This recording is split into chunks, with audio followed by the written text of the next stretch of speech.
Bro, this CJ Kasino arrest got the streets talking heavy right now. So apparently he got arrested in Houston after a high-speed car chase that turned to a crash, and police tried to say it was a mistaken identity. Like, they really said they thought he was some other dude wanted for a warrant. But then they realized, oh wait, this guy got his own set of felony warrants. We talking about switches, short barrel weapons, aggravated assault, or basically the Call of Duty loadout. But here's where it gets suspicious. All this just so happens to go down right after GS Lil Ronnie and his daughter were tragically murdered, and folks are saying Kasino allegedly is connected to the shooters. Pictures don't lie, do they? To make it worse, Ronnie's baby mama hopped on IG Live and straight up named CJ Kasino, saying he paid for the hit and sent people after them. She wasn't holding back either. Dissed Kasino, dissed the whole Kasino name, even went off on Houston in general. It was pure emotion and pure heat. So now people are looking at this mistaken identity arrest like, was it really a coincidence? Or were the cops just trying to get CJ locked up before something bigger drops?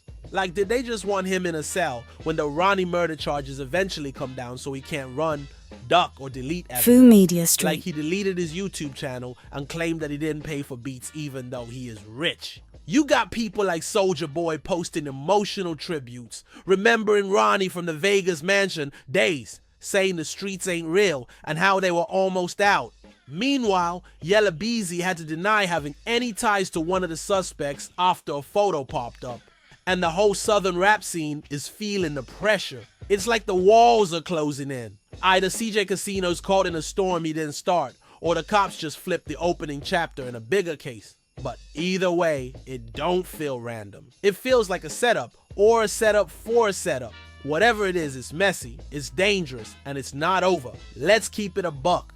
CJ Kasino didn't run from the cops because he was scared of a traffic ticket. He ran because he knew what was in that car. And he knew the game was closing in. When you're riding around with switches, short barrels, and a rap sheet that reads like a war resume, you ain't pulling over calmly to explain yourself. Nah, you hitting the gas like you're trying to outrun a prophecy.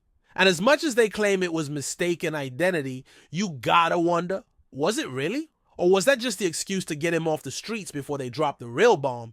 Cause if police think you're connected to a murder that took out not just a rapper, but his 5-year-old daughter too, they're not waiting for your lawyer to get involved. They're locking you down by any means necessary. So when their murder indictments land, you're already wearing state-issued socks. Let's not act like switches are light work either. Just one switch alone can get you 10 years federal, minimum.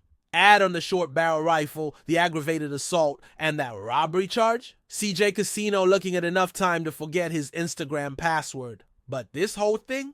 It don't feel random, it feels strategic. Whether CJ is guilty or just in the wrong city at the worst time with the worst priors, the streets and the law don't run on feelings. They run on evidence, leverage, and timing. And right now the timing says they wanted him in before the truth comes out. So whether it was justice knocking or random bad luck, CJ Kasino's freedom just hit the switch. And just like that, the tables might have turned, but the war ain't over. Lil Ronnie wasn't just another name in the Fort Worth rap scene. He was a walking hood legend. Hood fame Killuminati wasn't just a track, it was a manifesto. Ronnie had the streets on lock with his gritty storytelling and fearless energy. And now, his legacy is turning mythic. Especially after his horrific unaliving, along with his daughter, Ronnie's name rings with something deeper now. Pain, revenge, and respect. He died a street martyr. The world won't forget that, and neither will the streets that raised him. But just as one legend fell, another one is rising straight out of the belly of the beast. Street. Go, Yayo.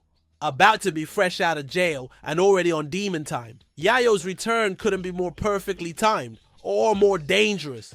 With Ronnie gone and CJ Kasino's name caught in the storm, Go Yayo's about to walk back into a city that's broken, divided, and desperate for leadership or vengeance. That hood fame flag is heavy now. If Yayo chooses to pick it up, he's not just coming back as a rapper, he's stepping in as a voice for the lost, the mad, and the loyal. And all of this is happening in the same climate where Sauce Walker, one of Texas' biggest and most animated figures, barely survived an alleged hit attempt. A miracle saved him from being a mural. If that didn't shake the scene, nothing will.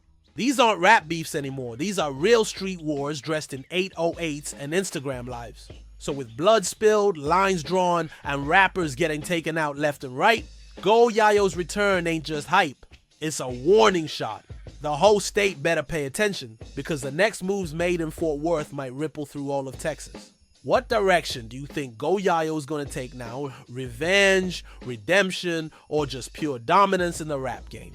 Drop a comment below. Let's discuss this drama.